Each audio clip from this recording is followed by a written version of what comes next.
So one of the consequences of the pandemic is the impact on the aviation industry. Now, all employers in this industry have constructively engaged with trade unions on behalf of their workforces to manage these very difficult circumstances, to protect jobs and to protect skills for the future. However, sadly, there is one employer has been described as a commercial predator who has not engaged in this particular way, and that is British Airways. You'll be aware of this, First Minister, that they employ 42,000 people across the UK, and that they are proposing in the region of at least 12,000 redundancies.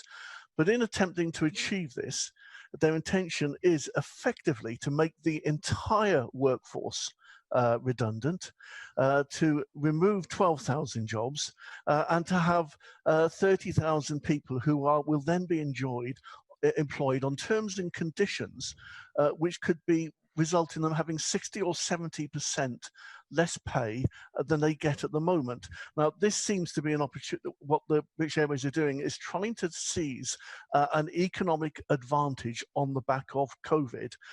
In my constituency, British Avionics will be closing, and 130 of 186 jobs are proposed to go. There are 30 of 169 jobs in Isloin, and at Bamsey, at Cardiff Airport, 239 out of 546. So 400 jobs altogether.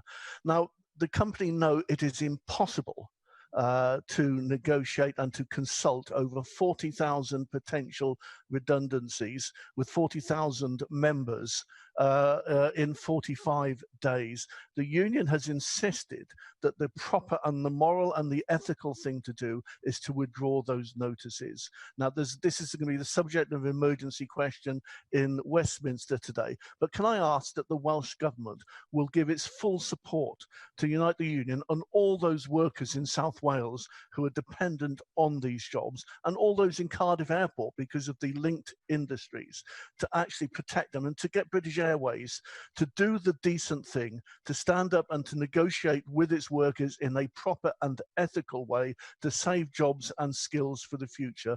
First Minister, will you join that, give that support, and press the UK government to do everything it can to support the aviation sector? So I begin by agreeing with Mick Antoniw about the importance of the aviation sector here in Wales, and the sector has some of the best employers in Wales. Employers like Airbus, with such a strong history of working cooperatively with trade unions in the joint enterprise, which is making a success of those companies. I know that my colleague Ken Skates has written directly to the other company that Mick Antoniw has highlighted, urging them to withdraw the measures that they have proposed at present, to work collaboratively with a trade union that represents workers in there.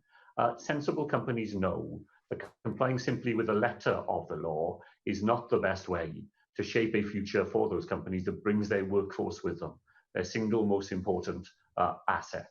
Those were the terms in which the Minister for the Economy has written to the company, and I urge the UK government to use whatever powers of persuasion they have as well to make sure that not just the letter of the law, but the spirit and the ethic of the law, as Mick Antoniw said, is complied with here as well. Lynn Neagle.